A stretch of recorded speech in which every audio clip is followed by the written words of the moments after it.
If you grew up anywhere near these mountains, you already know how it is. Folks don't sit around making up stories. They pass down the ones they can't forget. Tell me in the comments, where are you watching from? And what time is it for you right now? Kinda crazy when you think about it. All of us sitting in the dark, listening to the same story from different corners of the map. Go ahead and hit like and subscribe so more people can find their way into these woods, even if they probably shouldn't. All right, here we go. I turned 32 the spring before it all started. Though I didn't celebrate, there wasn't much point in marking another year when you're still living in the same place you grew up, sleeping in the same bedroom where your father died. The house was old, built by my great-uncle sometime in the 40s, all weathered pine boards and a sheet metal roof that pinged like a drum when it rained. The kitchen had a potbelly stove that no matter what I burned in it, oak or maple or even store-bought compressed logs, always gave off this smell like scorched coffee grounds mixed with old leather. I'd scrubbed that thing down to bare iron twice, and it made no difference. The property sat at the dead end of Miller's Fork Road, about 4 miles past where the pavement quit and turned to packed clay and loose stone. Beyond our turnoff, the road became almost impassable during wet weather, churned into deep ruts that could snap a tie rod if you hit them wrong. Nobody came out this far unless they had business with us, which meant almost nobody came at all. My nearest neighbor was old Vernon Thatch, and his place was a good 1.5 miles through the woods, far enough that you couldn't hear a gunshot from either direction. The quiet out here had a quality to it. Not peaceful exactly, more like the land was holding its breath. You learned to read the signs. When the air pressure dropped before a storm, you'd feel it in your back teeth first, a dull ache that started hours before the first clouds showed up. When foxes were hunting near the rabbit hutches, the rabbits would thump warnings to each other all evening, and you'd know to bring them inside. And when someone was coming up the road who didn't belong, you could hear it in the way the gravel crunched under their tires. There was a difference between the sound of someone who knew where they were going and someone who was lost or looking for something they shouldn't be looking for. That's why I noticed Virgil Marsh right away, even before I saw him. It was late June when he showed up, bought the old Keller property that sat in the valley below my ridge. That place had been abandoned since before I was born, maybe 20 years or more. The roof had caved in on one side, all the windows were broken out, and the front steps had rotted through so badly that honeysuckle vines had grown up through the gaps and completely covered the doorway. It looked like something the forest was slowly digesting, pulling it back into the earth, piece by piece. Everyone assumed it would just collapse eventually, and that would be the end of it. But then one morning I woke up, and there was a vehicle in the driveway down there, an old work van, white with rust spreading across the panels like a skin disease. Over the next few days, I'd see him carrying things inside. Bags of something, couldn't tell what. Rolls of plastic sheeting, a few 2x4s. But he never went into town that I could see. Never stopped at the hardware store or the feed supply. Just worked down there alone. And the only sign of him was the occasional flicker of a Coleman lantern through the gaps in the walls after dark. Within 2 weeks, the place looked different. Not repaired exactly, but inhabited. The doorway was clear. There was a blue tarp over the damaged section of roof, and thin smoke rose from the chimney most evenings. I never saw him arrive with furniture or a moving truck or anything like that. He was just there one day, settled in like he'd always been there, like the house had grown him from its floorboards. He didn't introduce himself to anyone, didn't come to the volunteer fire department's pancake breakfast in July, which was unusual because that was the one event everyone showed up for, even people who lived 30 miles out. I only got a good look at him once that whole summer. I was checking the fence line on the back 40, and I came over a rise, and there he was, maybe 50 yards away, standing in what looked like a vegetable patch, though nothing was growing in it yet, just dark, turned soil in neat rows. He was holding something in both hands, studying it, turning it over slowly. From that distance, I thought maybe it was a potato or a rock, something he'd dug up. He never looked in my direction, never acknowledged me at all, just stood there perfectly still until I moved on. I didn't think about him much after that. Didn't have a reason to. Then September came, and things started getting strange. The first time I noticed his work was on the autumn equinox. I was driving back from town and I slowed down as I passed his driveway, just curious about whether he was still down there, or if he'd moved on like so many people did when they realized how isolated it was out here. That's when I saw them lined up on his porch. Scarecrows. 6 of them, all different sizes, all wearing different clothes, all positioned facing the road like they were watching for something. But they weren't made like normal scarecrows. These had faces carved from wood, real faces with individual features and expressions, and they were disturbing in a way I couldn't quite name. One had its mouth carved open in what might have been a scream or a laugh, impossible to tell. Another had eyes that drooped at different angles like it was melting. A third had what looked like stitches carved across its lips. They didn't look like Halloween decorations or folk art. They looked like something that had crawled out of a fever dream and decided to stay. I drove home faster than I needed to. The next year, there were more. I counted 19 of them scattered around his property, some on the porch, some in the yard, a few positioned along his driveway like sentries, all with those carved wooden faces, each one different, each one unsettling in its own way. And the detail work was incredible. One had individual wrinkles carved around its eyes. Another had a mole on its left cheek, perfectly positioned. A third had this smirk that looked familiar in a way I couldn't place at first. Then I realized I was looking at Carl Downey's face. Carl, who ran the propane delivery service and had that same lopsided grin. The proportions were exact, the way his nose bent slightly to the right, even the way one eyebrow sat higher than the other. I stared at that scarecrow for a long time, trying to convince myself I was seeing things that weren't there, that I was making connections that didn't exist, but I couldn't shake it. Over the next few days, I looked at the others more carefully when I drove past. One had Ruth Sanderson's narrow chin and the way her hair parted. Another had Tommy Vick's broad forehead and wide-set eyes. It was like he'd carved a collection of everyone who lived within 10 miles of his property, captured them in wood with a precision that shouldn't have been possible, because Virgil Marsh never came into town, never went to the post office or the grocery or the diner, never took photographs or sketched people. So how did he know what we looked like? I mentioned it to my cousin Dale, tried to keep it casual. You seen those scarecrows down at the old Keller place? Some of them look like people from town. Dale just shrugged. Artists see faces everywhere. Probably just coincidence. Maybe. But it didn't feel like coincidence.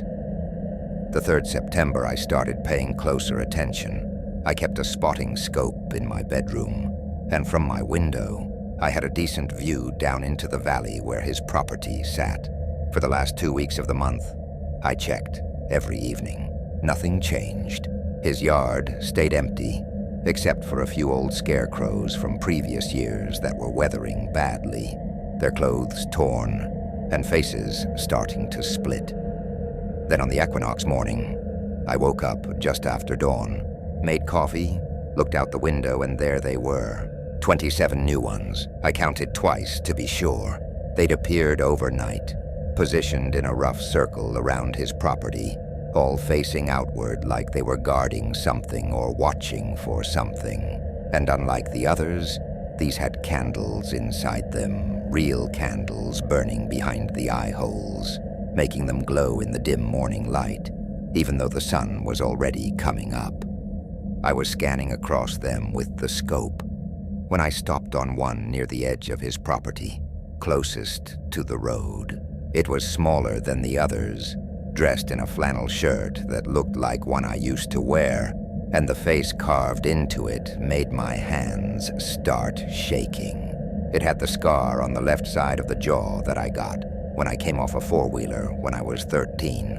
It had my crooked front tooth, the one I chipped playing baseball in high school. It even had this cowlick at my hairline that made my hair stick up on the right side, no matter what I did with it.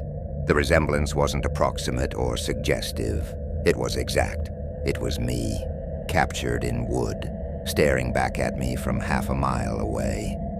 I stepped back from the window and just stood there in my kitchen, coffee going cold in my hand, trying to process what I was seeing, trying to find an explanation that made sense. But there wasn't one. There was no way he could have known those details. No way he could have seen that scar or that tooth or that cowlick unless he'd been watching me, studying me, closer than anyone should have been able to get.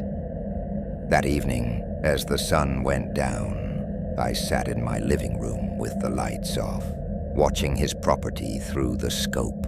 The candles in the scarecrows burned steady, not flickering even though there was a decent wind. Around midnight, I saw movement down there, just a shadow, crossing in front of one of the lit scarecrows. But it was enough to make my pulse jump. I watched for another hour, but saw nothing else. Finally, exhaustion won, and I dozed off in my chair. I woke to a sound. Not loud, just distinct. A rhythmic creaking, like someone rocking in the porch swing outside. I'd taken that swing down 2 years ago, after the chains rusted through. There shouldn't have been anything out there to make that sound. I stood up slowly, quietly, and moved to the front window. Through the gap in the curtains, I could see my front porch in the moonlight. The swing was there again, chains intact, and someone was sitting in it, rocking slowly. The figure was backlit by moonlight, but I could see they were holding something in their lap, something that flickered with internal light. My hunting rifle was in the closet by the front door. I moved toward it, trying not to make any sound, but the floorboards in this old house betrayed me. One of them groaned under my weight, and the rocking stopped. Complete silence followed, so total it felt like the world had been put on pause. Then a voice came through the door, calm and quiet. Made this one special. Thought you'd want to see it up close. I didn't answer, didn't move, just stood there in the dark, listening to my own heartbeat thunder in my ears. No footsteps followed, no knock, nothing. After what felt like an hour but was probably 5 minutes, I gathered enough courage to ease the door open. A crack. The porch was empty. The swing hung still and straight, no one in it. But there was something on the floorboards, right in front of the door. A small wooden figure, maybe 8 inches tall, propped up against the doorframe. It had a candle inside its hollow body, still burning, and the face carved into it was mine. More detailed than the large scarecrow, more recent, showing the deeper lines around my eyes, the gray that had started coming in at my temples, the way my mouth turned down at the corners now, in a way it hadn't when I was younger. It was me as I was now, captured perfectly, impossibly. I didn't touch it, just backed away and locked the door again, threw the deadbolt and the chain for good measure. I spent the rest of the night sitting in the kitchen with the rifle across the table, and every light in the house turned on. When dawn finally came, gray and cold, I went back to the front door. The wooden figure was gone. The only evidence it had ever been there was a small burn mark on the floorboards where the candle had rested, a dark circle about the size of a quarter. The wood scorched black and smooth. I drove down to the Keller property that afternoon, ready to confront Virgil Marsh, ready to demand answers or call the sheriff or something. But when I got there, the place was empty. Not recently emptied, but long abandoned, empty. The blue tarp was gone. The windows were broken out again. Honeysuckle had reclaimed the doorway. When I looked inside, there was no furniture, no sign anyone had lived there in decades. Just rotting floorboards and animal droppings and leaves blown in through the gaps in the walls. I went to the county assessor's office the next day. They pulled up the records for the Keller property, still owned by the Keller estate, still in probate after all these years. No sale recorded, no building permits, no utility hookups, nothing. No one named Virgil Marsh anywhere in the county records. I even drove to the neighboring counties and checked their records. Nothing. He'd never existed, at least not on paper. I sold the house 6 months later and moved into town, into a small apartment above the hardware store where there are people around all the time, and lights on the street at night, and neighbors close enough to hear if you call for help. I installed cameras, good ones, and I check them obsessively. I keep my doors locked and my curtains drawn, especially in September. But it doesn't matter. Every autumn and equinox, I wake up and find one on my doorstep, a small wooden figure with a candle inside. The face carved to show me exactly as I am now, a year older, a year more, worn down. The details are always perfect. Last year's showed the new scar on my hand, from where I cut myself fixing a window. This year's will probably show the gray in my beard that's just starting to come in. I don't keep them.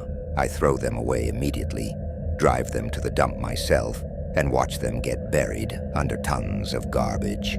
But it doesn't stop them from coming back the next year. And I know, someday, probably soon, the figure won't be left on my doorstep. Someday I'll wake up and find it inside, placed somewhere I'll see it first thing, in my bedroom, or my kitchen, or sitting in a chair facing my bed. And when that day comes, I don't know what it will mean. I don't know what Virgil Marsh wants, or what he's waiting for. I only know that whatever I saw, whatever he was, it's still watching, still carving, still waiting for the right moment to finish whatever he started. The burn marks are still on my old porch, I'm told. The new owners called me about them once, asked if I knew what caused them. I told them I didn't know. Some things are better left alone. Some questions shouldn't be answered, and some places, no matter how far you run, never really let you go. I was 27 when I moved into my aunt's old place up on Ridgeline Drive, about 6 months after she passed from the cancer that had been eating at her for 2 years. The property came to me because nobody else in the family wanted it, situated as it was in the tail end of nowhere, where the power lines stopped making sense and the mail came only 3 times a week if you were lucky. The house itself was a rancher-style build from the 70s, pale yellow siding that had faded to the color of old newspaper, with a carport that leaned so far to one side, I was afraid to park under it. But the bones were good, my aunt always said, and she was right about that much at least. What I didn't know then, what nobody bothered to mention during the estate settlement, was that the previous owners before my aunt had left in the middle of the night and never filed a forwarding address, and the family before them had done the same thing. I found that out later from a clerk at the county records office, a woman named Petra, who looked at me with something like pity when I asked about the property history. She didn't elaborate and I didn't press. Should have. Probably. The nearest occupied house belonged to a man I only ever knew as Dutch. His place sat maybe 200 yards down the mountain from mine, separated by a dried-up gully that used to be a seasonal stream before the drought years hit. His house was this low-slung structure that seemed to squat against the hillside like it was trying to hide from something overhead. Dark brown wood that had gone nearly black from weather and neglect, with tarps covering sections of the roof that should have been replaced a decade ago. I never saw lights on inside, never saw smoke from the chimney, even when November came, and the temperature dropped into the 20s at night. But Dutch's truck was always there, an old Dodge with primer spots and a cracked windshield, always backed into his driveway like he might need to leave in a hurry. Except he never did leave. I'd see him sometimes, standing in his yard at odd hours, just standing there with his hands hanging loose at his sides, staring in the general direction of my house but not quite looking at it, like he was waiting for something specific to happen. I met him the second day after I moved in. I was out front, trying to figure out why the water pressure was so weak, when I heard footsteps on gravel and looked up to see him walking toward me, not from the road, but from the woods that separated our properties, coming through the trees like he'd been watching from there and decided to make himself known. He was carrying something wrapped in aluminum foil, holding it out in front of him with both hands, like it was something precious or fragile. I straightened up, wiped my hands on my jeans, tried to smile in a neighborly way. He stopped about 8 feet from me and just stood there, not saying a word, still holding out whatever was in the foil. His hands were calloused and stained with something dark around the fingernails, dirt maybe, or old motor oil. His face had that weathered quality people get when they spend too much time outside without caring what the sun does to their skin. Deep lines around the eyes and mouth, but his eyes themselves were pale and didn't seem to focus on anything in particular. I stepped forward and took the foil package from him, said thank you, asked his name. He didn't answer, just looked past me at my front door, studying it, or maybe counting something about it, and then turned around and walked back into the trees without a sound. The whole interaction took maybe 40 seconds. When I unwrapped the foil later, there was nothing inside, just the foil itself, folded and refolded so many times the creases had worn through in places. After that, things started happening that I couldn't quite explain, but couldn't quite ignore either. I'd find objects moved when I knew I hadn't touched them. A coffee mug I'd left on the kitchen counter would be sitting on the porch railing the next morning. A garden trowel I kept in the shed would turn up on the hood of my car. Once I found 3 smooth river stones, arranged in a perfect triangle on my doormat, each one the exact same size, which shouldn't have been possible given that there was no river within 5 miles, and I'd swept that mat clean the night before. Then there were the sounds. Scratching noises against the siding at night, always in different spots, like something or someone was testing each wall to see which one might give. Footsteps on the gravel driveway when I was certain nobody was there. The crunch of stones under weight, starting at the road and coming right up to my door, then stopping. No knock, no voice, just stopping. And if I looked out the window, there would be nothing. No person, no animal, just empty gravel and darkness. I started keeping my tools inside after I came home one afternoon and found my chainsaw sitting in the middle of my driveway, chain removed, placed there with what felt like intention. I hadn't used that chainsaw in weeks. It had been locked in the shed. The lock was still intact, still closed, but the chainsaw was gone from inside and sitting out there in the open like an offering or a warning. That's when I started adding extra locks to everything. Window latches, deadbolts, even a chain lock on the front door. I told myself it was just sensible, living alone in a place this isolated. But the truth was I was scared in a way I hadn't been since I was a kid, afraid of the dark. Because Dutch was always there, always visible from some window or another if I looked long enough. Standing in his yard, sitting on his porch steps. Once I saw him at the edge of my property line at 2 in the morning, just standing between 2 pine trees, facing my house, not moving. I thought about calling someone, the sheriff maybe, but what would I say? My neighbor stands in his yard and looks in my direction. He brings me empty foil packages and moves my tools around. None of it was technically illegal. None of it was enough to justify intervention, and part of me knew that calling attention to it might make things worse, might make him do something more direct. 3 weeks before Halloween, I was sitting on my back deck, trying to enjoy the sunset, when I felt that familiar crawling sensation on the back of my neck. the feeling of being watched. I turned around slowly, and there he was. Dutch, standing at the very edge of my property, where the cleared land met the forest. He wasn't looking at me exactly, but at the house behind me, his head tilted like he was listening for something. I stood up, keeping my eyes on him, and he finally shifted his gaze to meet mine. We stayed like that for what felt like minutes, but was probably only 15 or 20 seconds. Then he smiled. Not a friendly smile, more like the expression of someone who just figured out the answer to a question that had been bothering them. He turned and walked back into the trees, and I didn't go outside after dark for the rest of that month. By the time Halloween week arrived, I'd made the decision not to participate in any of it. No decorations, no pumpkins, no bowl of candy on the porch.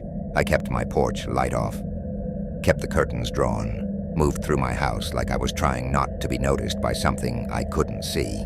I figured if I made myself invisible, if I pretended the holiday wasn't happening, maybe whatever Dutch was building toward would pass me by. I was wrong. 4 days before Halloween, I found the first one. I'd opened my front door to bring in a package the mail carrier had left, and there on the welcome mat was a dead crow. Not torn apart or bloody, just dead, lying on its back with its feet curled up and its wings spread slightly.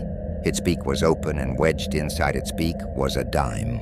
Not a new dime, but one of those old Mercury dimes from the 40s, worn so smooth you could barely see the design anymore. I stared at it for a long time, trying to make sense of it, trying to find some natural explanation. Maybe the crow had swallowed the coin and died from it. Maybe some kid was playing a prank, but I knew better. I knew it was Dutch. I took a shovel and buried the crow out behind the shed. Didn't tell anyone, didn't call anyone. What would I even say?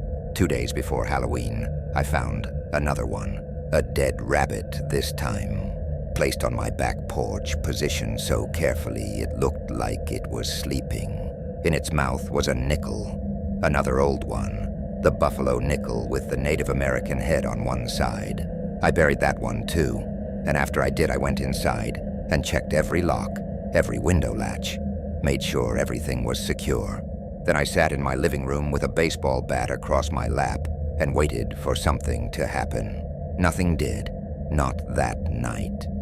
Halloween day arrived cold and overcast, the kind of gray that makes afternoon feel like evening, and evening feel like the middle of the night. I spent most of the day reinforcing my windows, using screws to secure the latches so they couldn't be opened from outside, even if the glass was broken. I knew it was probably futile, knew that if someone really wanted to get in, they'd find a way. But doing something felt better than doing nothing.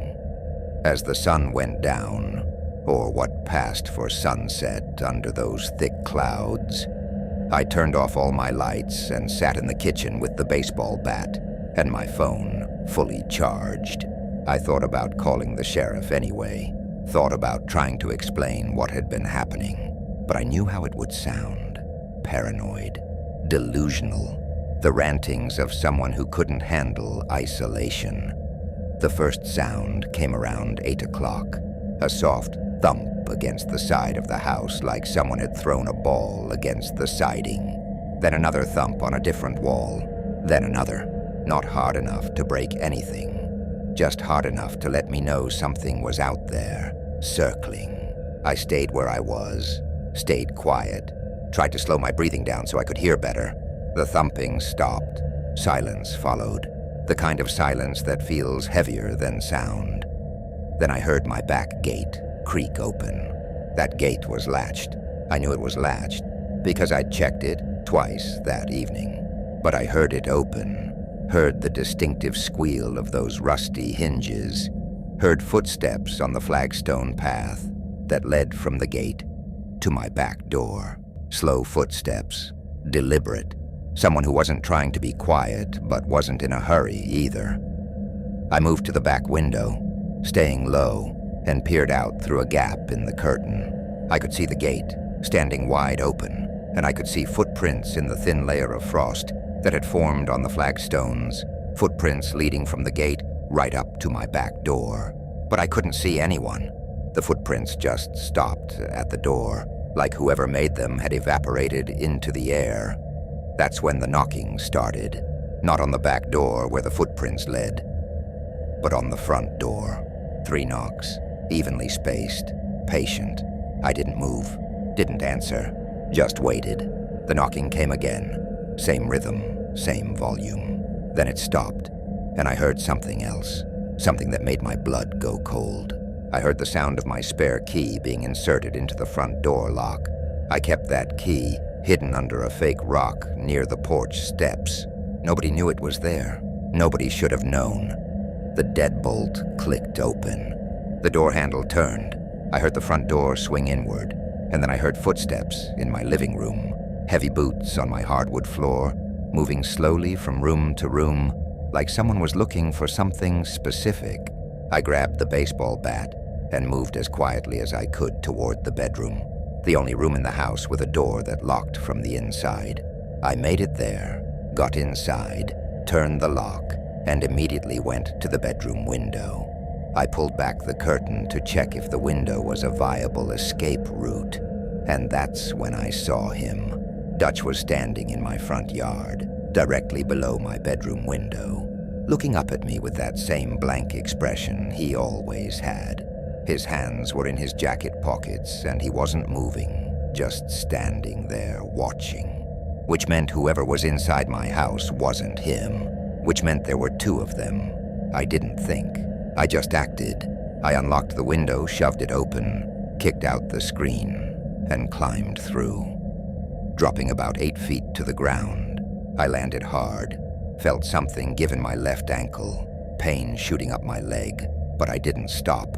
I ran toward the trees, toward the forest, branches whipping at my face, roots trying to trip me, my ankle screaming with every step.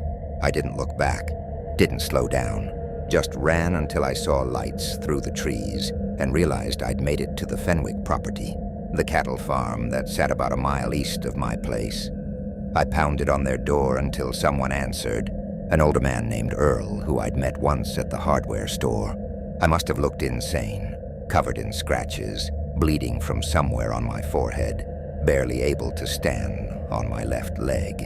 He didn't ask questions, just pulled me inside, locked the door behind me, and called the sheriff while his wife made me sit down and put ice on my ankle. The sheriff showed up 40 minutes later with 2 deputies. They went to my house, checked everything, came back an hour after that. They said the front door was standing open, but there was no sign of forced entry, no sign of anyone inside, nothing disturbed or stolen. They checked Dutch's place, too. Said he wasn't home, said it looked like nobody had been home in days, maybe weeks. No food in the fridge, no fresh tire tracks, nothing. They asked me if I'd been drinking, asked if I was on any medication, asked if I had a history of anxiety or panic disorders. I said no to all of it, but I could see they didn't believe me. They drove me back to my house the next morning. Everything was exactly as I'd left it. Front door closed, spare key back under the fake rock, no footprints in the frost that had melted and refrozen overnight. The only thing different was my bedroom window, still open, screen lying in the bushes below. They helped me board it up, gave me a card for a counselor in town, told me to call if anything else happened. Then they left. I stayed there for 2 more weeks, mostly because I didn't have anywhere else to go and breaking the lease would have cost me money I didn't have. But I never slept, not really.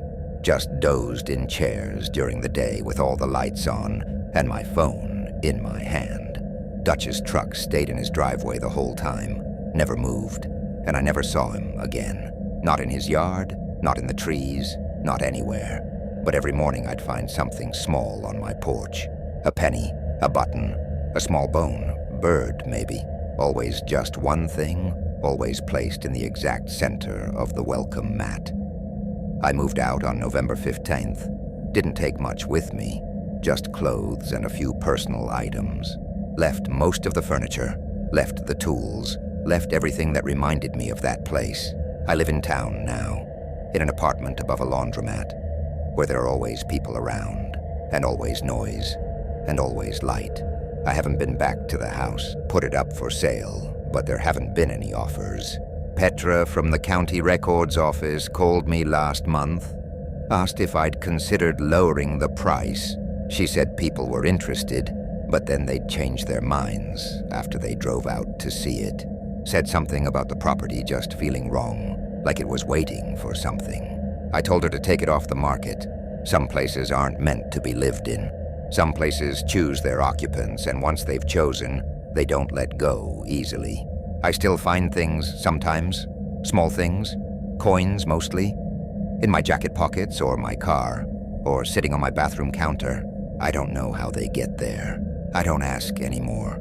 I just throw them away and try not to think about what it means that they keep finding me. I was 38 when my marriage ended, not with screaming or lawyers, but with a quiet Tuesday morning when I woke up and realized I'd been sleeping in the guest room for 3 months, and neither of us had bothered to mention it. 2 months after the divorce papers were signed, I quit my accounting position at the firm where I'd worked for 11 years. Didn't give notice, didn't clean out my desk properly, just sent an email at 4 in the afternoon and drove home and never went back. When people asked why, I told them I needed a reset, needed to clear my head, needed space to figure out who I was outside of spreadsheets and failed relationships. But the real truth was simpler and uglier. I wanted to disappear. I wanted to go somewhere nobody would think to look for me. Somewhere I wouldn't have to explain myself or perform normalcy or pretend I had a plan. That's how I found the rental listing for a property in the Blue Ridge foothills, a place so far off the main routes that the listing didn't even include proper GPS coordinates, just a hand-drawn map and a series of landmarks. The rent was absurdly cheap. The photos showed a structure that was generous to call rustic, and the landlord responded to my inquiry within an hour, saying the place was mine if I wanted it. No references required. First month plus deposit. Cash only. I should have seen the red flags. Should have asked why it was available immediately, why nobody else had taken it, why the landlord sounded almost relieved when I said I'd take it sight unseen. But I didn't ask, didn't want to know, just wanted to be gone. The house revealed itself at the end of a dirt access road that wound through dense hardwood forest for almost 3 miles. The kind of trees that grow so close together their canopies form a continuous ceiling that turns afternoon into twilight. When the road finally opened up, the house was there. A 2-story farmhouse-style structure that had probably been white once but had weathered to the color of old bone. The front porch wrapped around 2 sides, sagging in the middle like a hammock, and several of the support posts had been replaced with cinder blocks stacked 3 high. The roof was a patchwork of mismatched shingles, and one upstairs window was covered with plywood instead of glass. Behind the house, the forest pressed in close, creating the sensation of being at the bottom of a well made of trees. I moved in on a Saturday in early October with just what fit in my sedan. Didn't bring much. Clothes, some books, my laptop, even though there was no internet out here, just a single phone line that crackled with static whenever the wind picked up. The isolation felt like medicine at first, like I was finally able to breathe after years of holding my breath. For the first 5 days, I didn't see another human being, just deer passing through at dawn, crows gathering in the dead oak behind the shed, and once a fox that stared at me from the edge of the clearing for a full minute before vanishing back into the undergrowth. On the 6th day, I discovered I had a neighbor. I'd been exploring the property line, such as it was, trying to figure out where my land ended and state forest began, when I spotted another structure through the gaps in the trees. It was maybe 300 yards away, barely visible unless you knew to look for it. A squat, single-story building that looked like it had been assembled from salvaged materials. Corrugated metal walls, a tar paper roof, and one entire side covered in blue plastic sheeting, weighted down with old tires. Smoke was coming from a metal chimney pipe, thin and gray against the October sky. I met the neighbor the next morning while I was trying to fix the mailbox post that had rotted through at the base. I heard footsteps on gravel and turned to see a man standing at the end of my driveway, hands shoved deep in the pockets of a canvas work jacket that was streaked with mud and something darker. He was thin in a way that looked intentional, like he'd pared himself down to only what was necessary, and his face had that leathery quality of someone who spent most of their time outdoors regardless of weather. He didn't approach closer than about 15 feet, just stood there looking at me with pale eyes that didn't blink often enough. "You're the renter," he said. Not a question, just a statement of fact. I nodded, wiped my hands on my jeans, waited to see if he'd introduce himself. He didn't. "Name's Dauber," he finally said. "Live over that way." He gestured vaguely toward where I'd seen the metal-sided house. "Got some rules out here. Not many, but they matter." I waited. He stared at me for a long moment, like he was deciding something. "Come All Hallows, you keep your porch empty. Don't put nothing out. Don't leave nothing on it. And whatever shows up, you don't touch it. You don't bring it inside. You leave it be until morning, then you burn it. You understand?" I asked him what he meant, what would show up, why I needed to burn anything. He just shook his head once, sharp, like the questions themselves were a mistake. "Just do what I said. Keep the lights off too, inside and out. They know when someone's home, but they appreciate the courtesy of pretending otherwise." Then he turned and walked back down my driveway and into the trees, moving with a strange, shuffling gait that made it hard to track his movement through the undergrowth. I stood there holding my hammer, watching the spot where he'd disappeared, trying to decide if I'd just met the local eccentric or something worse. Over the next 2 weeks, I saw Dauber periodically through the trees, always at dusk, or just after, always moving slowly, carrying things. Sometimes it was branches, long stripped poles that he'd haul over his shoulder. Other times it was buckets, heavy enough that they swung with weight, but I could never see what was in them. Once I saw him dragging something wrapped in canvas, about the size of a large dog, leaving a dark, wet trail behind it in the dirt. I made a point of not investigating, made a point of staying inside after dark, made a point of not asking questions when I didn't want to know the answers. But the warnings stayed with me, burrowing into the back of my mind like splinters. I kept thinking about what Dauber had said, about keeping the porch empty, about things showing up, about the courtesy of pretending not to be home. It had the cadence of folklore, the kind of warning that gets passed down because ignoring it has consequences. As Halloween approached, I started noticing other things, small disruptions that I couldn't quite explain. I'd find tools moved from where I'd left them, not stolen, just relocated. The splitting maul would be stuck in a different stump. The rake would be leaning against the shed instead of hanging on its hook. The kindling I'd stacked on the back porch would be rearranged into patterns, concentric circles or straight lines, or once a rough spiral that reminded me of a fossil I'd seen in a museum as a child. The forest got louder, too, or maybe I just started paying attention to it. At night I'd hear things moving out there. Not small animal sounds, but heavy, deliberate footsteps. The crack and snap of branches being pushed aside by something that didn't care about stealth. Sometimes I'd hear voices, low and murmuring, too far away to make out words, but close enough to know they were human, or human-shaped, at least. 3 days before Halloween, I drove into the nearest town, a place called Mercy Ridge that consisted of one traffic light, a combination gas station and convenience store, A hardware shop that looked like it hadn't updated its inventory since the 80s, and a diner that closed at 2 in the afternoon.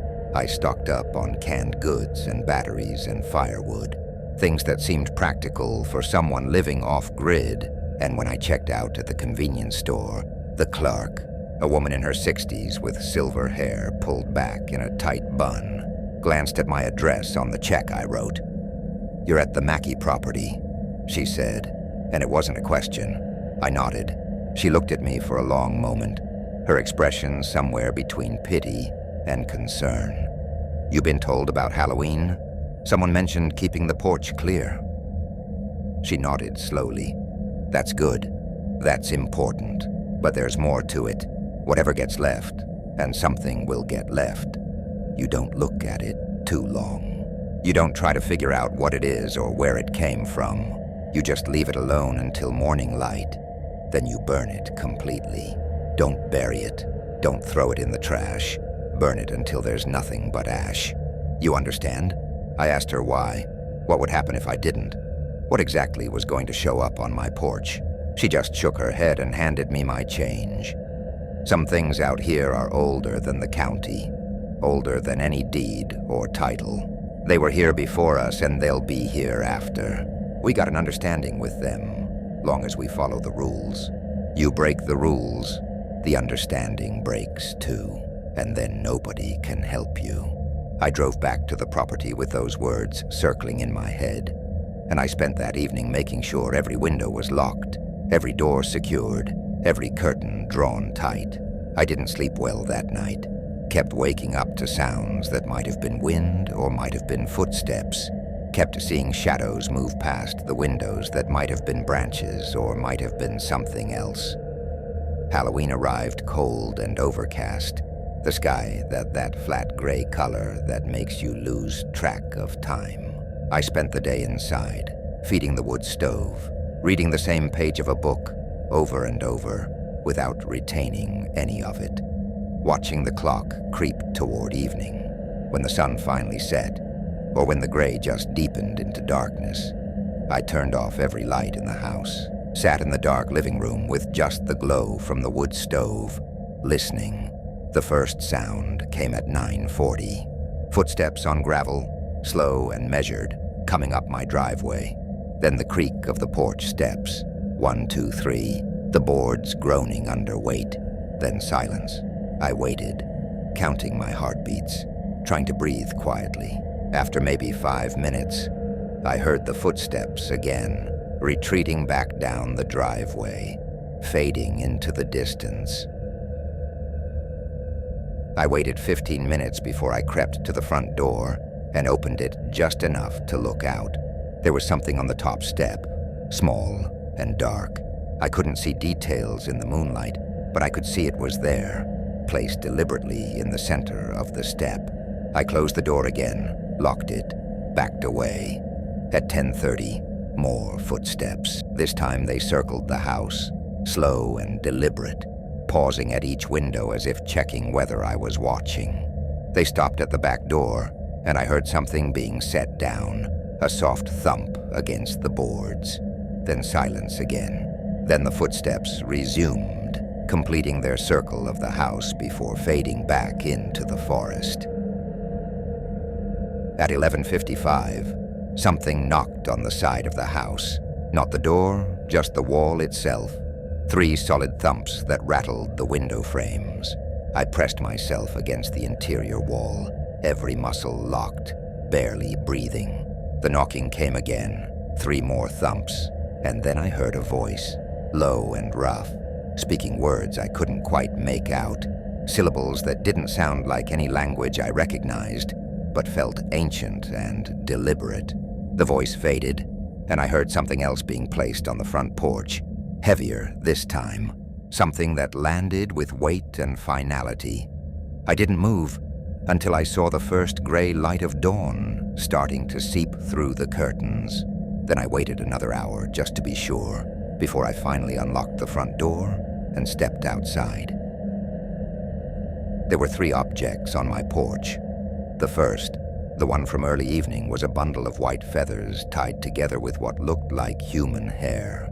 knotted so tightly the quills had split. The second, from the back door, was a clay figure, crude and hand-formed, vaguely human-shaped, with one arm longer than the other and no face, just a smooth depression where features should have been. The third, the heavy one from just before midnight, was a wooden box about the size of a shoebox, sealed with tar or wax, and carved into the lid was a single word in rough letters. Marcus. My name.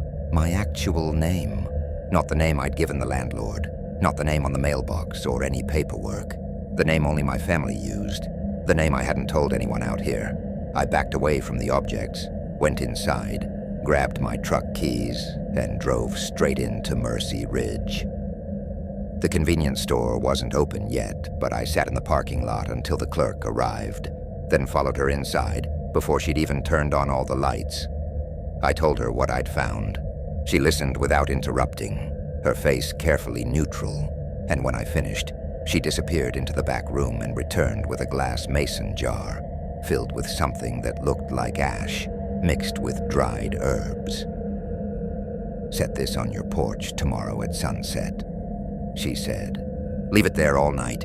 It won't stop everything, but it'll show you're respectful, that you're trying to follow the old ways. I asked her what had happened to the previous tenant, why the property had been empty, what those things on my porch actually meant. She just shook her head. Some questions are safer left unasked. You follow the rules, you'll be fine. You start digging into reasons and origins, you'll end up learning things you can't unlearn. Trust me on that. I took the mason jar and drove back to the property, gathered the 3 objects from my porch using a shovel, never touching them directly, and built a fire in the clearing behind the house. Burned everything until there was nothing left but white ash and warped metal where the nails in the wooden box had been. Watched the smoke rise straight up into the still morning air and disappear into the gray sky. I lasted 3 more weeks. Couldn't shake the feeling of being watched. Couldn't stop hearing footsteps in the forest at night. Couldn't stop thinking about that wooden box with my name carved into it. The name nobody should have known. I packed my car one morning in late November, while frost still coated the ground, and drove away without telling the landlord, without collecting my deposit, without looking back. I live in a city now, in an apartment building with neighbors on all sides, and streetlights that never go dark, and noise that never stops. I work a regular job again, keep regular hours, interact with regular people who have never heard of Mercy Ridge or Dauber or the old ways, but every October I feel it coming back, that sense of something waiting, something patient, something that knows my name.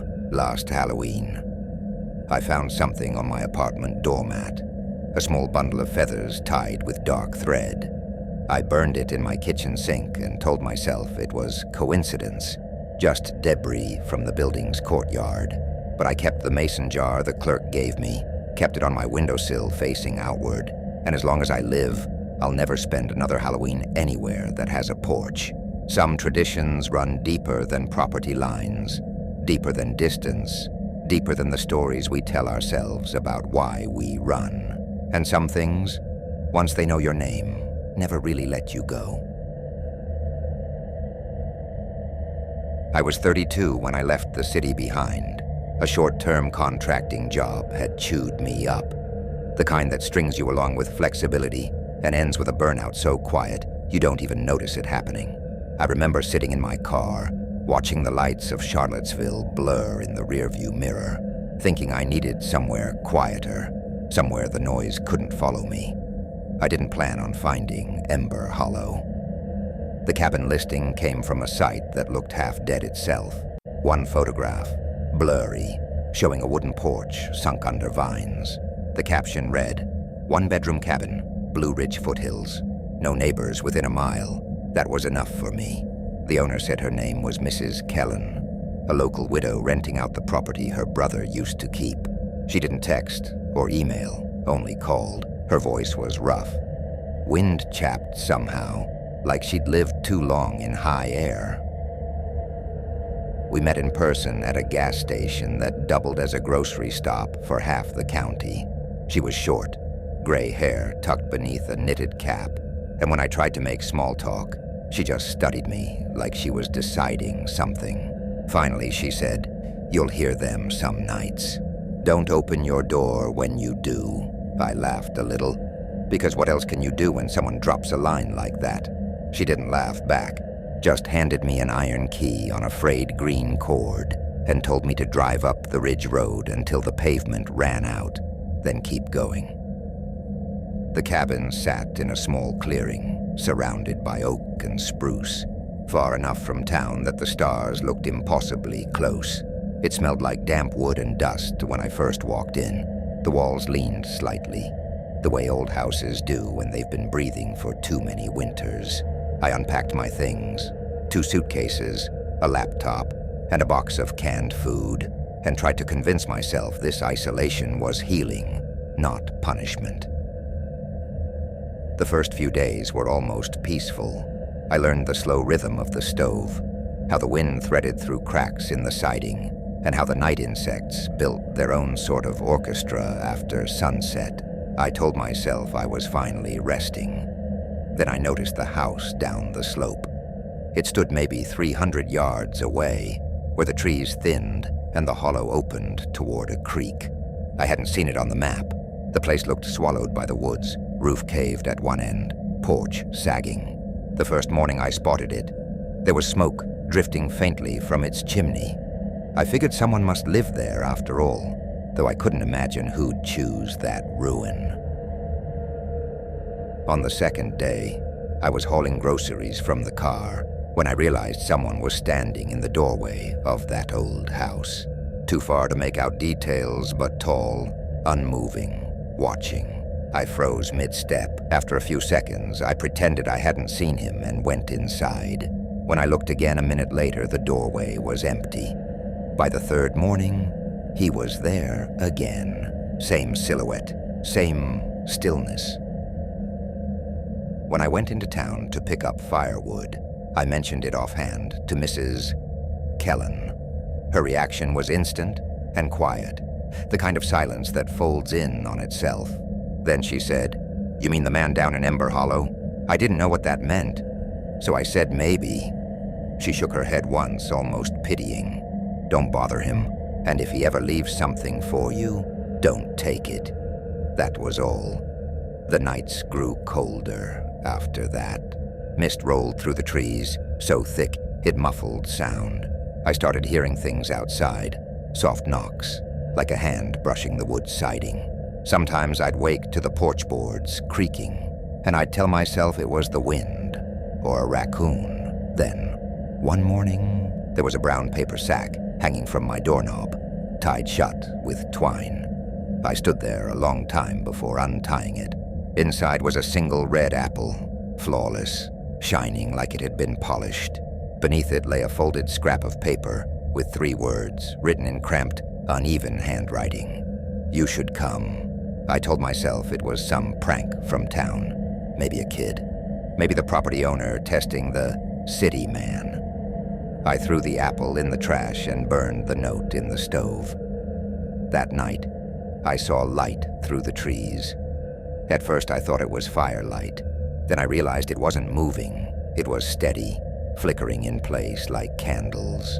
I stood on my porch for what felt like hours, watching it pulse faintly from the old house down the hollow.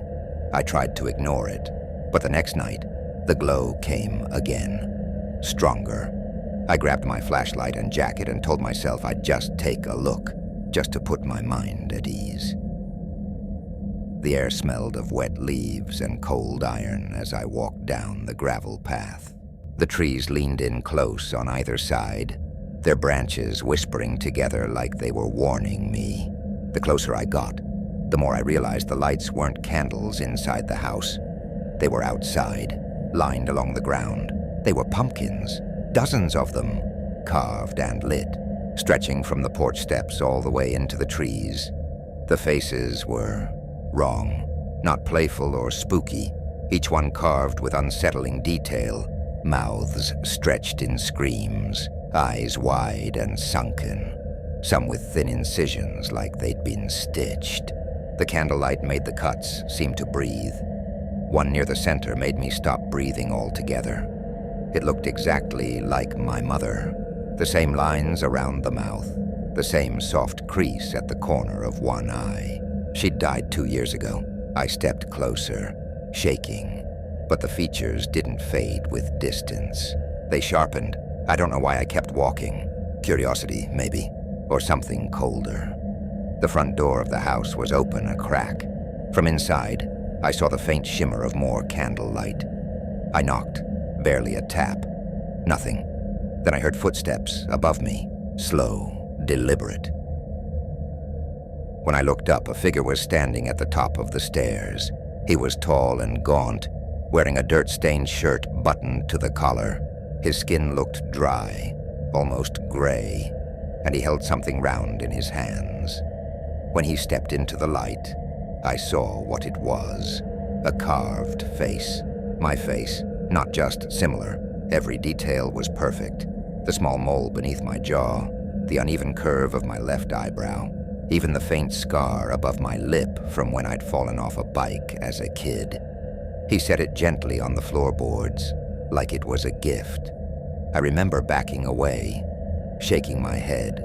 "I don't know what this is," I managed to say, my voice paper-thin. He tilted his head. His mouth twitched in something that wasn't quite a smile. "We remember what the light shows us," he said. Then he reached under a table and pulled out a knife. Long, curved, and gleaming like it had never cut anything but air. I bolted. The floor groaned beneath my feet as I stumbled backward. Then I threw myself through the side window. Glass sliced my arm and shoulder, but I didn't feel it until much later. I hit the ground, rolled and ran. Branches whipped my face. My lungs felt like fire. Behind me, I swore I heard him calling, not shouting, just calling softly, almost tenderly. "Don't forget your face." When I finally reached the cabin, I slammed the door and wedged a chair under the handle. I stayed up till dawn, bleeding, listening. Nothing came. When morning light finally touched the windows, I drove into town. Found Mrs. Kellen outside the store. I didn't even get a word out before she said, "You saw him?" I nodded, shaking. She sighed. "They call him a watcher. Been part of Ember Hollow since before any of us. Some say he guards the line between the living and the gone. Some say he's just lonely." I asked if she believed any of that. She just looked past me, toward the ridge, and said, "It's not about belief. It's about invitation. They only come for the ones who answer." We went back that afternoon with the sheriff. The house looked the same from a distance, but inside there were no candles, no pumpkins, nothing but rot and dust. The floor where he'd set the carved face was warped, the wood blackened like from heat. The sheriff told me not to worry, that every few years, someone passing through saw strange lights down in Ember Hollow. Might be gas flares, he said. Might be trick eyes. He said it like someone reciting lines he didn't believe anymore. I moved out that week. Left behind half my things, including the chair I'd jammed against the door. For months afterward, I'd wake at 3 a.m. and swear I smelled candle smoke. It's been almost 2 years now. I live 3 towns over. New job, new apartment. But the quiet still gets me sometimes. I've stopped using mirrors after dark. It's irrational, I know. Still, I swear the reflection flickers now and then, like the light's coming from someplace behind me instead of above. Every October, around the same week, I get a delivery. No return address, just a small parcel wrapped in brown paper. Inside, there's always a red apple, and beneath it, a folded note that reads, "You should come." This year, I didn't throw it away. I don't know why. I left it on the table, unopened. But last night I woke to see a faint orange glow leaking through my curtains. Not from the street. My apartment faces the woods. I got up and looked. At the edge of the trees, something flickered. Rows of soft orange lights, dozens of them, pumpkins. They were waiting, and in the center of them, I swear I saw someone standing still, holding something round against his chest. When the wind shifted, I heard a voice. Not loud, just a whisper that seemed to come from inside the glass of my window. We remember what the light shows us. I closed the curtains and haven't opened them since. The apples still on the table, still perfect, still red. Sometimes when the light hits it just right, I can see my reflection in its skin, and I swear it's smiling back. My daughter Ellie was 8 that fall, bright, sharp-eyed, with a habit of asking questions that didn't always have answers. It was October of 2014, a slow season in our part of Coal Ridge Hollow, a scattered mining town folded into the Cumberland foothills. Halloween was the only time the place felt like it remembered how to breathe. That year, Halloween fell on a Friday, but folks around here never celebrated on the day itself. Too much traffic from the highway, too many hollows to get lost in, so they'd done their trick-or-treating early, on the Sunday before. Safer, everyone said, shorter daylight, fewer strangers driving the back roads. We took Ellie into town just before dusk. She dressed as a scarecrow, painted freckles, straw cuffs, the whole thing. By the time we drove back up the gravel road toward our cabin, she'd filled her cloth pumpkin with candy, grinning wide enough to make the whole trip worth it. When we got home, she dumped everything across the coffee table like a dragon counting treasure. I was half watching the news, half listening to her chatter, when I noticed something strange mixed in with the candy. Among the chocolate bars, taffy, and lollipops was a single caramel wrapped in dull brown wax paper. No brand, no markings, just an old-fashioned twist on both ends. Next to it lay something else, small, wooden, and human-shaped. It was about 2 inches tall, carved crudely from pine, the joints loose and awkwardly pegged. The face, or what should have been the face, was smooth, blank. No eyes, no mouth, no features at all. Where'd this come from? I asked. Ellie frowned. One of the bags, maybe? I think it was from the last porch. The one by the ridge road. She nodded, chewing on her lip. That didn't sit right with me.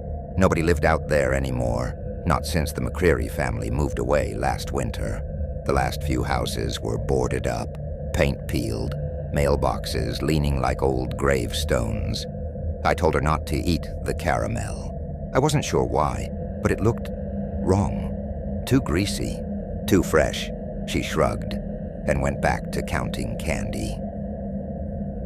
I slipped the wooden figure into the kitchen junk drawer, right beside the spare keys, batteries, and mismatched screws. But later that night, when I went to grab a flashlight from that same drawer, the figure wasn't there. It was on the kitchen table, upright, facing the window. I figured maybe Ellie had been curious and fished it out again. When I asked her, she swore she hadn't touched it. My wife, Grace, said the same. I put it back in the drawer, shut it firmly. The next morning, I found it on Ellie's pillow. It lay on its side this time, one arm twisted upward like it was reaching for her. That's when I started feeling it. The quiet tension of something just outside reason. Not fear yet, just that faint pressure in the air before a storm hits. After breakfast, I took the thing out back, walked past the tree line where the creek bends south, into the thick of the pines, where the ground smells like rain and rot. I tossed it into the underbrush and watched it vanish under the ferns. That night, when I came in from locking up the shed, the figure was standing in the middle of the living room rug, upright again, balanced, like it had been placed there carefully. Grace thought I was joking when I told her. Ellie didn't laugh. I put it in the fireplace and burned it. The wood hissed faintly, like something alive letting go of air. That was Monday night. By Tuesday morning, Ellie woke up, pale and quiet. "Daddy," she said. I dreamed about the little man. He was sitting on my windowsill. I didn't say anything. just stroked her hair and told her dreams weren't real. But when I went to close the curtains that evening, I saw it again, on the ground outside, half buried in the frost, staring up at her window, its smooth, featureless face catching a sliver of moonlight. That night I couldn't sleep. I kept hearing little creaks from the hallway. Every sound of settling wood made my heart stumble. Around 2 a.m, I got up to check the locks again. When I passed Ellie's room, her door was cracked open. She was sitting up in bed, eyes half closed, whispering. I listened. She was saying, "Don't come closer. Please don't come closer." There was no one else in the room. I checked the window. Locked. Checked under the bed. Empty. She didn't wake up. She just kept whispering until her voice faded to silence. The next day, I stayed home from work. Grace went into town to pick up groceries. Ellie drew quietly at the table while I made coffee. "Daddy," she said suddenly, "do you know who lives in the yellow house down the road?" I looked up. "There's no yellow house, sweetheart." "Not anymore." "There is," she insisted. "It's the one with the sign that said, 'Take one.' That's where I got the paper bag. I nearly dropped the coffee pot. There hadn't been a yellow house on that stretch in years. It used to belong to the Merritts, old coal miners, but it burned down before Ellie was born." After dark, I decided to check for myself. The drive down to that part of the ridge always felt longer than it should have been. The road narrowed, trees pressed closer, and the headlights caught fog that hadn't been there a minute earlier. When I pulled over, the house looked like I remembered. Blackened boards, chimney leaning like a broken finger. But something new sat on the porch. A metal bowl, half rusted, filled with wax paper bags. Each bag had a single caramel and a small wooden figure. I didn't hear anything at first, just the wind moving through wet leaves, then a faint shuffle, followed by a creak. One of the upstairs curtains shifted, just slightly. I didn't wait to see more. I walked back to the truck, climbed in, and drove home without looking at the rearview mirror. When I got home, Grace was pacing the living room. Ellie was asleep on the couch, her forehead damp with sweat. Grace said she'd come down with a fever while I was gone. "Did you find anything?" she asked. "Yeah," I said softly. "Too much." By midnight, Ellie's fever climbed higher. She whimpered in her sleep, clutching her blanket like she was holding something off. When I went to check her room again, I found 2 more wooden figures under the bed. They weren't identical this time. One was kneeling, hands together like in prayer. Another had its arms spread wide, fingers carved into sharp little points. I threw them in the trash bin outside. At around 2 a.m., I woke up to a scraping sound from the porch. Not like footsteps, more like something dragging along the floorboards. I peeked through the curtains. There was a shape in the yard, small, hunched, moving slowly toward the house. At first I thought it was a stray dog, but the shape straightened, just enough for the light to hit it. It was the size of a child, but too thin, too angular. Its head turned toward me, smooth, pale, featureless. I grabbed the shotgun from behind the door, stepped out barefoot into the cold, and scanned the yard. Nothing, just the creak of trees and the whisper of wind through the grass. But as I looked closer, I saw a trail of wax paper scraps leading toward the woods. Against every instinct I had, I followed them. The forest behind our property went on for miles. Hollow ground where old mining shafts had collapsed decades ago. The deeper you went, the more the trees seemed to twist on themselves. I walked until I saw a faint orange flicker ahead. A fire. It burned low in a small clearing, and above it hung a bundle of children's clothes, pajamas, socks, tiny t-shirts. They were tied together with twine and suspended from a branch like some kind of offering. One of those shirts used to be Ellie's. I remembered the cartoon stars printed on the front. Behind the fire, movement. Something stepped out. It was taller now, maybe 4 feet, the same blank head and stiff limbs, but it moved like a puppet with invisible strings. Its shoulders twitched, its legs bent at the wrong angles, and the joints clicked faintly with each motion. It took one lurching step toward me, then another. The thing's head tilted, slow, deliberate, as though curious about my shape. I couldn't move, couldn't even breathe.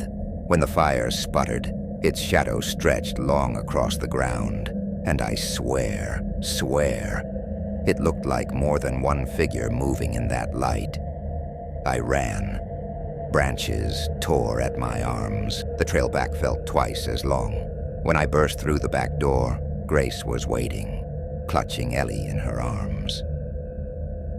"Where were you?" she cried. But I didn't have an answer. The next morning, I drove into Laurel County and stopped by the courthouse. The clerk was an older man with coffee-stained fingers who'd clearly seen too many winters. I told him I wanted to look up the property records for the Merritt place. He pulled out a ledger, flipped a few pages, then looked at me with an odd expression. "There's no Merritt place," he said. "That land's been condemned since '98. House burned down after the gas line leak. Family died in it." He paused, squinting at me. "Why do you ask?" I didn't answer. We sold the house 3 weeks later. Told the new buyers we wanted to be closer to Grace's parents in Kentucky. We moved into a small farmhouse on the edge of Pine Hollow, surrounded by empty fields and no woods for miles. Ellie doesn't talk about that Halloween anymore. She says she barely remembers it, but sometimes, when the wind gets up just right, and the shadows stretch long across the grass, she'll pause whatever she's doing and look toward the window. Once, I asked her what she sees. She said, "Nothing, Daddy, but it feels like something's waiting to be seen." I tell her it's just the wind, and I almost believe that. Until last week, when I opened a box of old decorations in the attic. Plastic pumpkins, fake cobwebs, and costume scraps.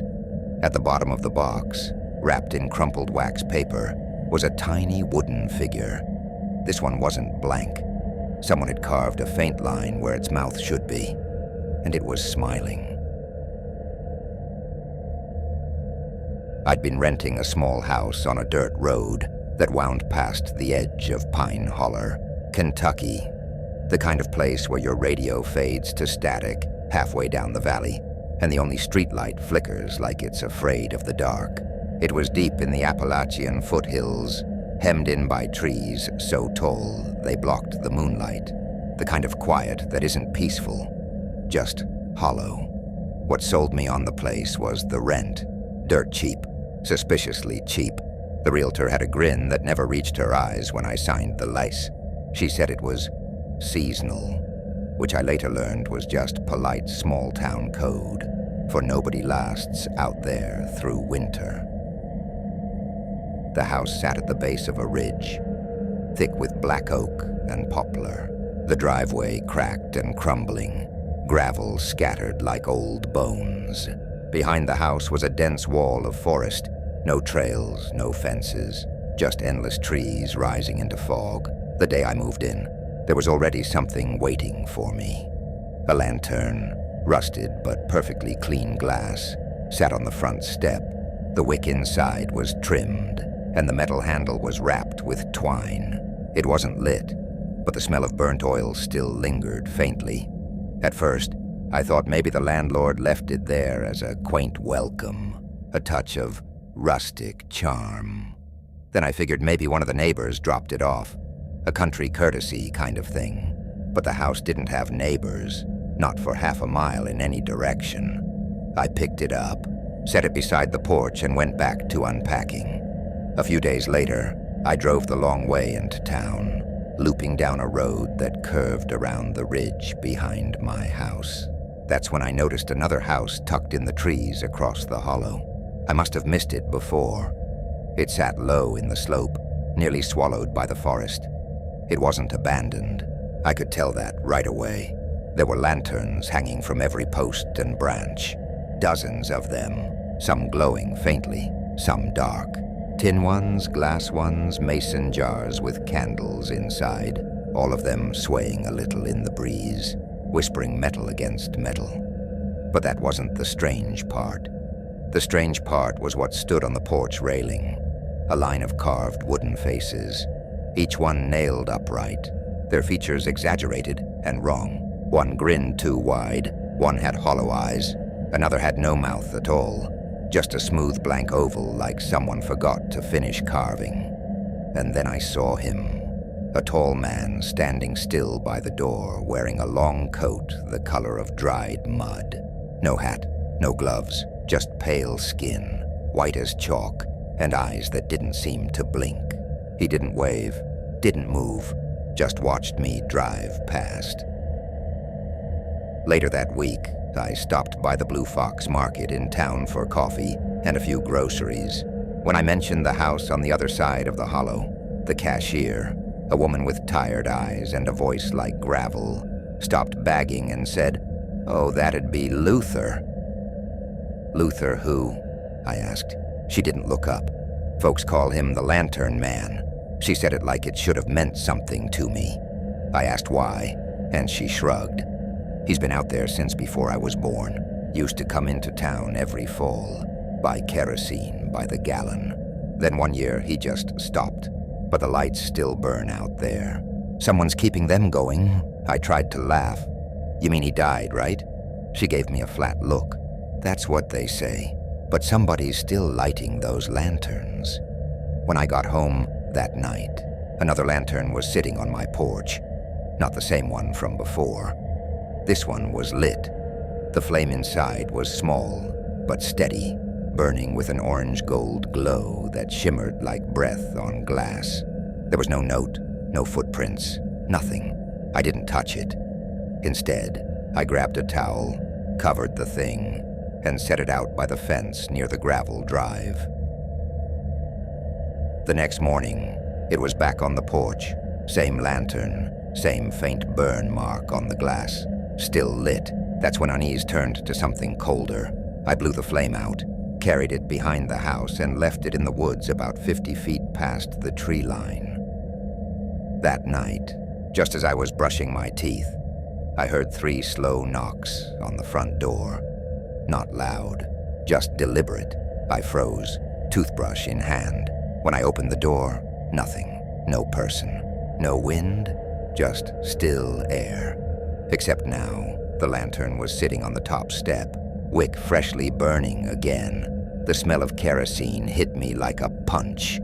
I threw it as hard as I could into the dark, heard it crash somewhere in the trees, and went back inside. The next morning, there were 2 lanterns on the porch, both unlit, both clean, both identical. The second had a small carving etched into its base, a face, not drawn or painted, cut into the metal, a screaming expression, mouth long and narrow, eyes scratched out. By nightfall, I was too paranoid to sleep. Every shadow looked like it could move. Every sound outside had weight. Around 3 a.m., I heard footsteps in the yard, slow, crunching over frost. I pulled the curtain back just an inch. There he was, again. Luther. Moving through the trees, dragging a burlap sack that left a deep line through the wet leaves. His coat swayed with each step. He stopped at the porch, opened the sack, pulled out another lantern. This one cracked at the rim, flame flickering weakly inside, and set it beside the door. Then, without a word, he turned and walked into the woods, but he didn't go toward his house. He went deeper, into the ridge, where no paths led. I didn't sleep that night. The next day, I drove to the sheriff's office in Harlan County and told him everything. Sheriff Baines listened the whole time, quiet, polite, like he'd heard this before. When I finished, he leaned back in his chair. "What did he look like?" he asked. I told him, coat, build, face, the dragging sack. The sheriff nodded slowly, then sighed. "Son," he said, Luther Harlow's been dead for 8 years. Died in a barn fire down near the old mill. House has been condemned ever since. No one's supposed to be out there. He tried to soften it with a chuckle. Probably some kids. Folks like to tell ghost stories this time of year. When I got home, there were 3 lanterns on the steps, each one different. The first was cracked. The second had its wick soaked black, as if burned too long. The third had something inside.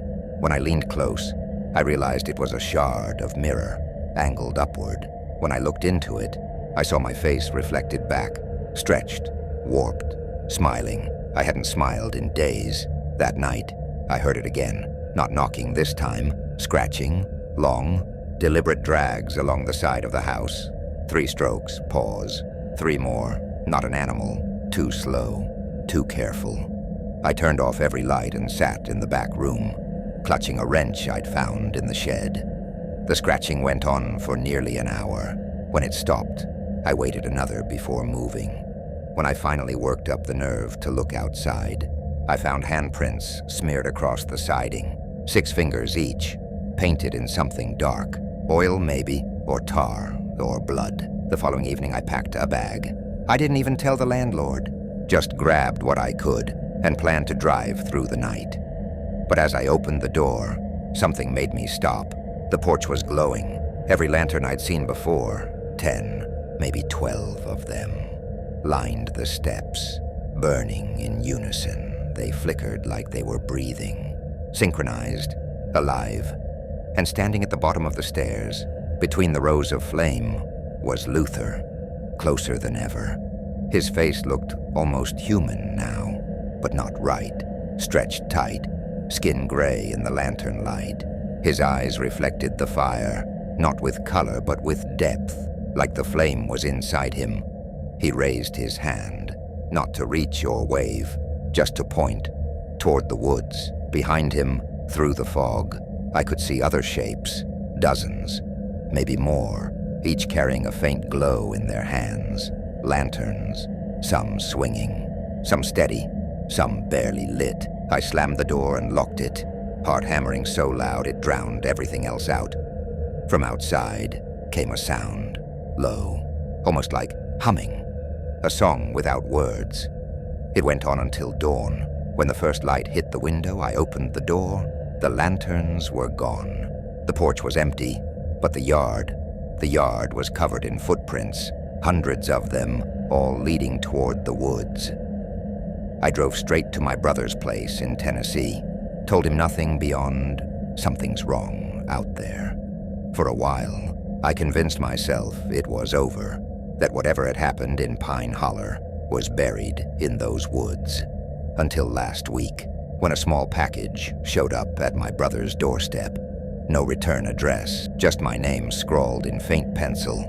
Inside the box was a lantern, rusted, cracked, and still faintly smelling of oil, and at the bottom, taped to the glass, was a torn strip of burlap with 3 words written in charcoal: "Keep the light." I used to think Halloween in the Appalachians would have some kind of charm to it. Maybe kids in flannel costumes, jack-o'-lanterns flickering on porches, a chill wind carrying wood smoke and laughter down the valley. But that was before I spent one there, before I learned that in certain hollows, when night comes down, it doesn't stop at the tree line. It swallows everything. Our rental sat just outside a forgotten strip of town called Briar Fork, deep in the western Tennessee side of the mountains, where the roads turned to gravel and the streetlights quit a mile before the houses did. The place wasn't much. Sagging porch, crooked door frames, and the kind of slanted floors that creaked, even when no one was moving. The walls smelled faintly of damp wood and mildew, no matter how many scented candles my sister lit.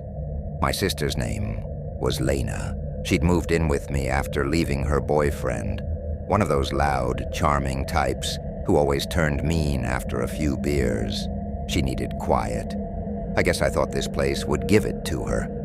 She brought her dog, Cooper, along. a wiry brown mutt with stubby legs and eyes too sharp for comfort. He didn't bark at animals, didn't chase deer or squirrels, but when people were near, he'd go rigid, tail low, ears flattened, eyes tracking something you couldn't quite see. It was unnerving, the way he'd do that before anyone even knocked. Our landlord, Mr. Gentry, was an old man who moved like every step hurt. He drove a dented pickup, loaded with tools I never once saw him use. He told us not to bother buying candy for Halloween. Said kids didn't come up this far anymore. They used to, he muttered, scratching his jaw, but not for a long while now. When I asked why, he gave me a look I couldn't read and said, "Just best to keep your porch dark. Saves you trouble." Then he limped off toward his truck and left us standing there in the dusk. Lena didn't buy a word of it. She loved Halloween, always had. Within a week, she'd hung orange string lights across the porch and carved two of the most elaborate pumpkins I'd ever seen, one smiling, one frowning, both with perfectly clean cuts and flickering candles inside. She even put a handwritten sign on the door that said, "Happy Halloween from the Holler." I didn't argue. She was trying to feel normal again, but something about all that light in the middle of the woods made me uneasy, like it was bait instead of decoration. Halloween night came on colder than expected, the wind moaning through the trees like it was mourning something. I was stretched out on the couch watching a cheesy horror movie, Cooper curled tight against my leg. Lena was in the kitchen making cocoa and humming to herself. The house felt warm and ordinary for once, until the sound started. Footsteps on the porch. Slow, careful, the wood planks sighing beneath the weight. Cooper's head shot up. He didn't bark. He just froze, staring at the door, trembling slightly like he'd been caught in a cold current. I muted the TV. Probably a trick-or-treater. Lena called from the kitchen, cheerful, but the sound wasn't the quick shuffle of a kid. It was heavy, deliberate. When I opened the door, a man stood there. He was older, maybe late 50s, with sunken cheeks and eyes that didn't seem to focus. His posture was bent, like his shoulders were trying to fold in on themselves. He wore a long wool coat, too thick for October, with dark stains creeping up the cuffs. His boots were caked in mud that looked half frozen. He didn't smile, didn't even look at me at first. His gaze wandered over my shoulder into the house. Then, in a voice dry and cracked, he said, "I saw your lights." That was it. No greeting, no introduction. Lena appeared beside me, her voice cautious but polite. "Did you need something?" The man shook his head. "No, just came to leave this." He reached into his coat pocket and pulled out a small brown paper bag, wrinkled and soft from moisture. He held it out with one hand. "For the new folks," he said. "That's all." Lena took it before I could stop her. She thanked him out of habit. He didn't reply, just turned, boots crunching, and walked back down the porch steps. He didn't head toward the road either. He turned into the woods, vanishing down the slope toward the Whitlow property, a crumbling old farmhouse we'd passed once while exploring. No one had lived there in decades. When the sound of his steps faded, we went back inside. The bag was light. Inside were a few peppermints in faded cellophane wrappers and a torn scrap of paper with 4 words written in pencil. "Don't light the second one." Lena laughed, the kind of laugh you do to chase off a chill.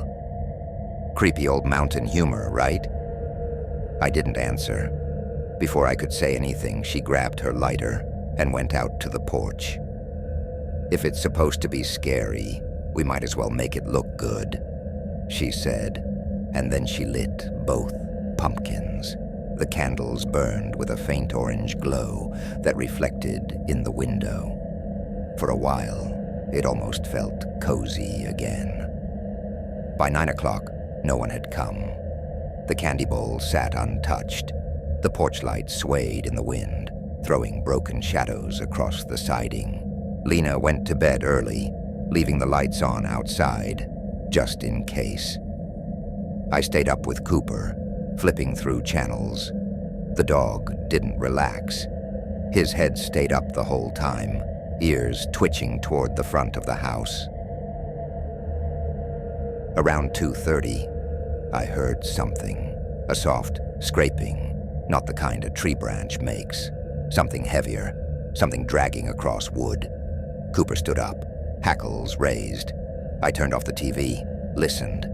The scraping stopped. I walked to the window.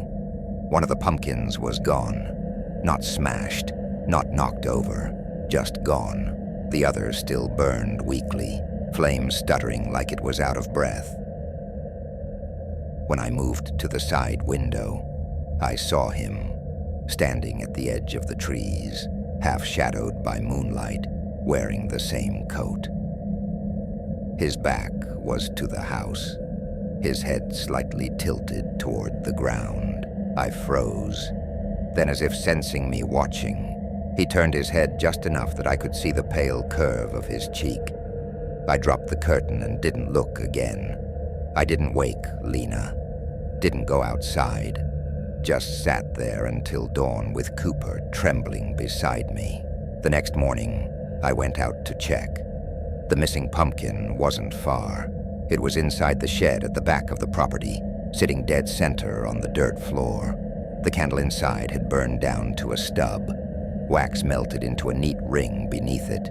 Around it were footprints, dozens of them, bare feet, small, almost child-sized.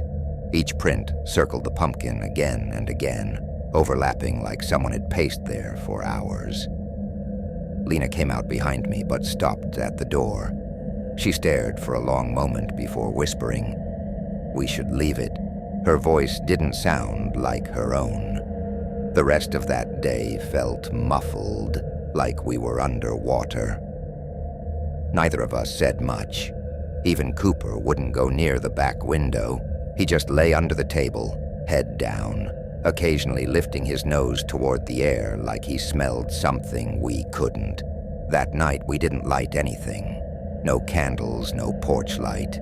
We sat in the dark, pretending to read, pretending it was just another quiet evening. Around 3 a.m., I realized the front door was open, not cracked, wide open. Cold air bled into the room, and Lena, barefoot, in her nightshirt, was standing on the porch. Her hair hung loose around her face, and she was staring down the driveway as if waiting for someone. I ran to her, grabbed her arm. Her skin was ice cold. She flinched like she'd just woken up, eyes glassy and confused. What are you doing out here?" I asked. She looked at me, blinked, and said, "I don't know, I thought I heard someone knocking." When we went back inside, I noticed the second pumpkin was gone. The next morning, she didn't argue when I said we should pack up. She didn't even mention the money or the deposit, just nodded and said, "We can go stay with Aunt Delia in Clay County for a while." While we packed, she told me she'd found dry leaves scattered on her bedroom floor that morning. Her window had been unlatched from the inside. We loaded everything into the truck by noon. On my last trip out to the porch, I looked down the hill. There he was, the man in the coat, standing just beyond the tree line, half in shadow. The coat looked wrong this time, misshapen, slumped on one side, as if it was hanging over something that didn't fit quite right. He didn't wave, didn't move. His head tilted ever so slightly as I watched. I didn't go back for the shed key, didn't lock the door, didn't even turn off the porch light. We just drove. We stayed at a roadside motel the first night, the kind with faded carpet and buzzing lights.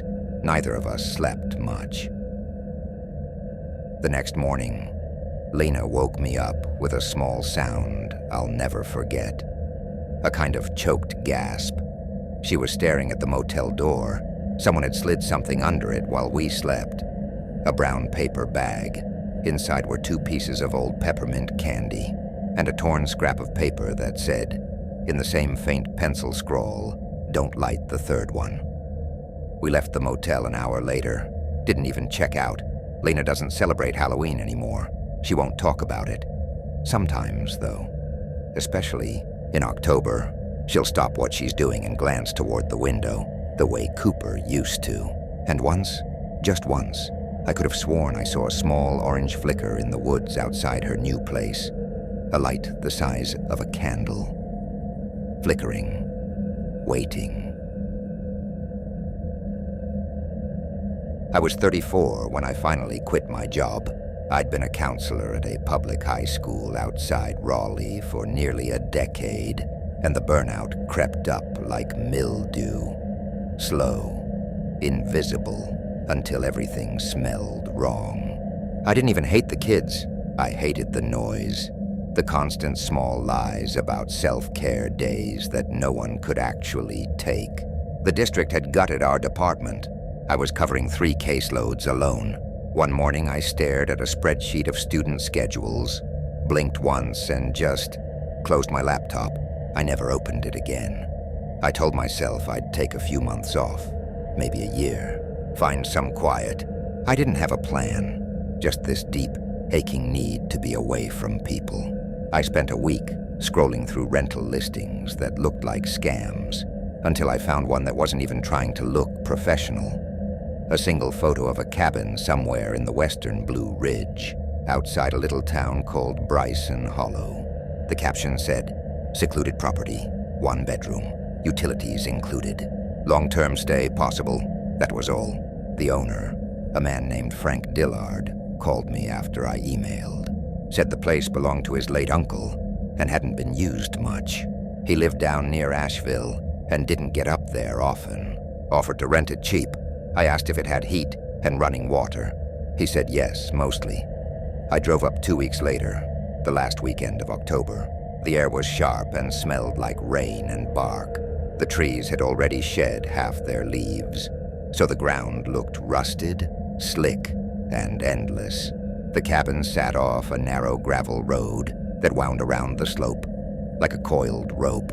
I had to park halfway down and walk the rest, because fallen branches blocked the last stretch. When I first saw the place, it looked like it had been swallowed by its own surroundings. The porch, half covered in vines, the shutters crooked and gray. But inside, it was solid. Pine walls, stone hearth, old stove, and a bed that didn't creak too much.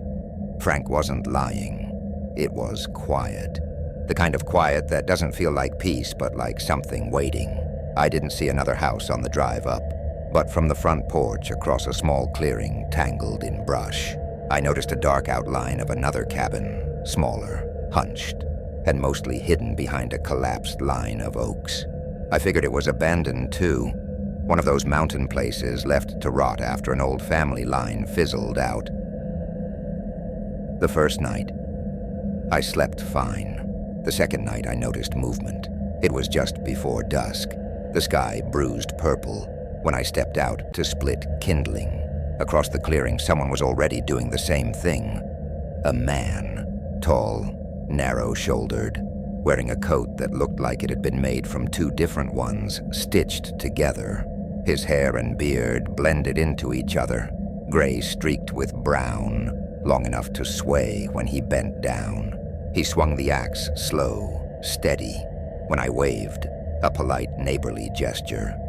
He stopped mid-swing and turned. The distance between us wasn't far, but something about his eyes felt out of focus, like he was looking at the space around me, not at me. He didn't wave back, just stared until I went inside. That night, from the kitchen window, I saw the light. A faint yellow glow coming from the second floor of that other cabin. It flickered, but not like a candle, more like an old bulb with weak wiring. Behind it, I saw movement. A figure pacing back and forth. Not hurried, not restless. Just walking, always the same rhythm. Left to right, right to left. Over and over, I tried to convince myself it was none of my business. Maybe someone lived there after all. By Halloween morning, I'd almost forgotten about him. I stepped outside with my coffee and nearly kicked what was sitting on the porch.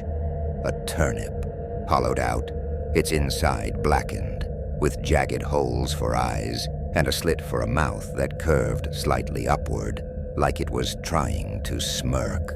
It smelled faintly fermented, earthy and sour. A small candle stub sat rattling inside. I crouched and picked it up. No note, no markings. I thought maybe some local kid was playing an old-fashioned prank.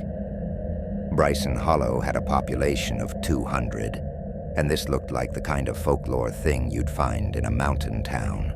I set it on the porch rail and went for a walk down the trail behind the cabin. When I came back 15 minutes later, the turnip was gone.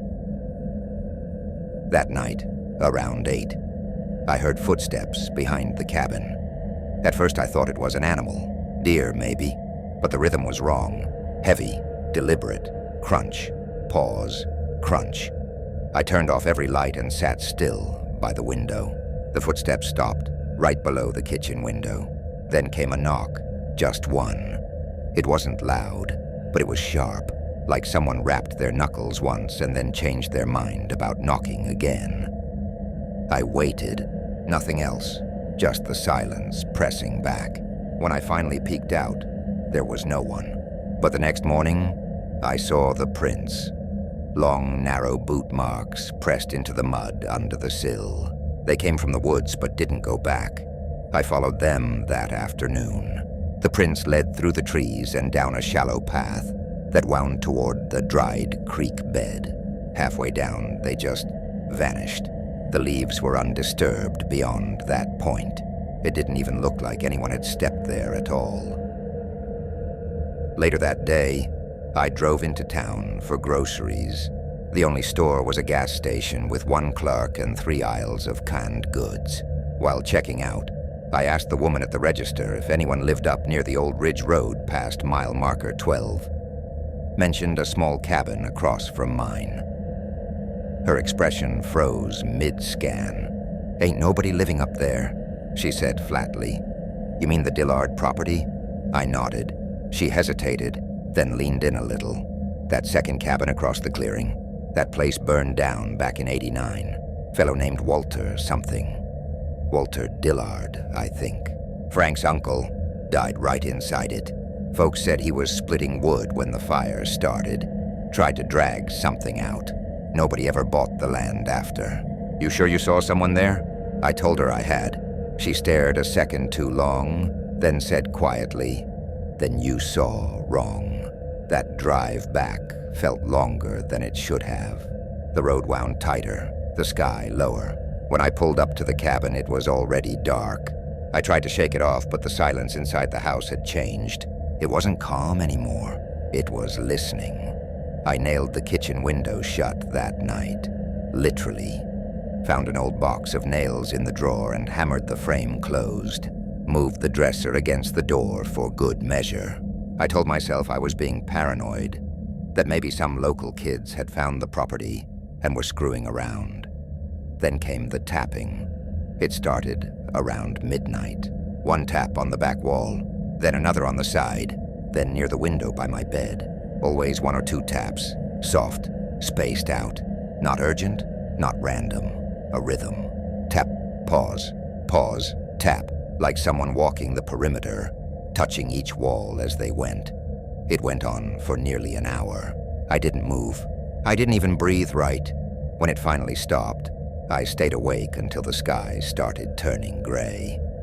In the morning, I found something nailed under the kitchen window. It looked like leather at first. Old, grayish, stiff. When I leaned closer, I realized it wasn't leather. It was skin. Human or animal, I couldn't tell. Sparse hairs clung to it like fine wire. In the center, drawn in black marker, was a single word, below. I didn't touch it. Used the end of a broom handle to pry it off. and dropped it straight into a garbage bag. I drove 15 miles to a highway rest stop and threw the whole bag into a dumpster behind the fuel station. When I came back, the turnip was sitting on my porch again. Same one. I swear it was. Same lopsided eyes, same slit mouth. The inside was darker this time, and it smelled like something sweet had started to rot. There was no candle, just empty space. I didn't go back inside. I grabbed what I could in 10 minutes, shoved everything into my car, and left. Didn't even lock the door.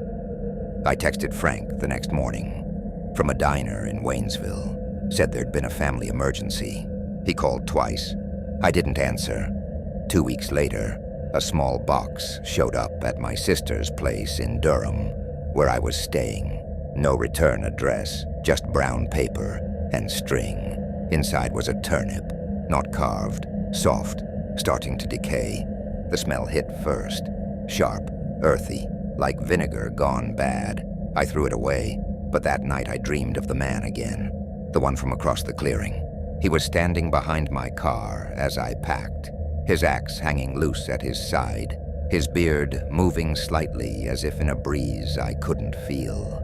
He didn't speak, but I woke with the sound of tapping still echoing faintly in my ears. Tap, pause, pause, tap. That was 5 years ago.